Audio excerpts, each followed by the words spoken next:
वडनगर के एक गुजराती परिवार में पैदा हुए मोदी ने अपने बचपन में चाय बेचने से अपने पिता की मदद की और बाद में अपना खुद का स्टॉल चलाया। 8 वर्ष की आयु में वे आरएसएस में जुड़े, जिसके साथ एक लंबे समय तक संबंधित रहे।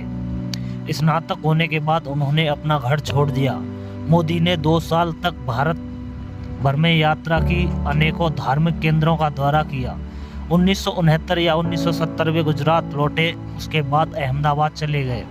1971 में वे आरएसएस के लिए पूर्णकालीन कार्यकर्ता बन गए। 1975 में देश भर में आपातकाल की स्थिति के समय उन्हें कुछ समय के लिए अज्ञातवास करना पड़ा। 1985 में वे बीजेपी से जुड़े और 2001 पार्टी पदानुक्रम के भीतर कई पदों पर कार्य किया, जहां से वे धीरे धीरे भाजपा में सचिव के पद पर चुने गए। गुजरात भूकंप 2001 भुज में भूकंप के बाद गुजरात के तत्कालीन मुख्यमंत्री केशुभाई पटेल के असफल स्वास्थ्य और खराब सार्वजनिक छवि के कारण श्री नरेंद्र मोदी को 2001 में गुजरात के मुख्यमंत्री पद पर नियुक्त किया गया। श्री नरेंद्र मोदी शीघ्र ही विधानसभा के लिए चुने गए। 2002 के गुजरात दंगों में उनके प्रशासन को कठोर माना गया। इस समय उनके संचालन की आलोचना हुई। हालांकि सर्वोच्च न्यायालय द्वारा नियुक्त विशेष जांच दल एसआईटी की अभियोजन पक्ष की कार्रवाई आरंभ करने के लिए कोई प्रमाण नहीं मिला। गुजरात के मुख्यमंत्री के रूप में उनकी नीतियों को आर्थिक विकास और प्रोत्साहित करने के श्रेय दिया गया। वे गुजरात राज्य के 14वें मुख्यमंत्री रहे। उन्हें अक्षय कार्यों के कारण गुजरात की जनता ने लगातार 4 बार 2001 से 2014 तक गुजरात का मुख्यमंत्री चुना। गुजरात विश्वविद्यालय से राजनीति विज्ञान में स्नातक डिग्री प्राप्त श्री नरेंद्र मोदी विकास पुरुष के नाम से जाने जाते हैं और वर्तमान समय में देश के सबसे लोकप्रिय नेताओं में से हैं।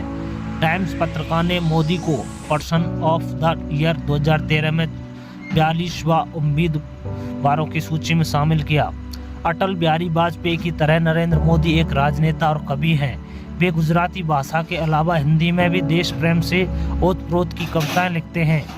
उनके नेतृत्व में भारत की प्रमुख विपक्षी पार्टी भारतीय जनता पार्टी ने 2014 का लोकसभा चुनाव लड़ा और 282 सीटें जीतकर अभूतपूर्व सफलता प्राप्त की। एक सांसद के रूप में उन्हें उत्तर प्रदेश की सांस्कृतिक नगरी वाराणसी एवं अपने गृह राज्य गुजरात के बड़ौदा संसदीय क्षेत्र से चुनाव लड़ा और दोनों जगह से जीत दर्ज की।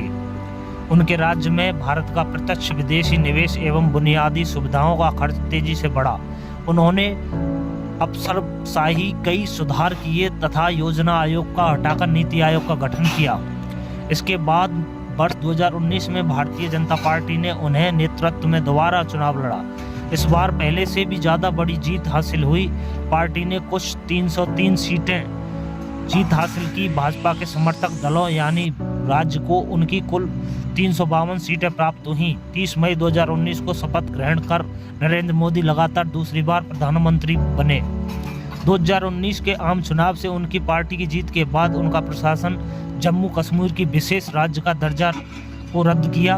उसके प्रशासन ने नागरिकता संशोधन भी पेश किया, जिसके परिणाम स्वरूप देश भर में व्यापक विरोध प्रदर्शन हुए। मोदी ने अपने हिंदू राष्ट्रवाद विश्वासों और 2001 के गुजरात दंगों के दौरान उनकी कथित भूमिका पर घरेलू अंतर्राष्ट्रीय स्तर पर विवाद का एक आंकड़ा बना हुआ है, जिसे एक बहिष्कारवादी सामाजिक एजेंडों के प्रमाण के रूप में अधृत किया गया।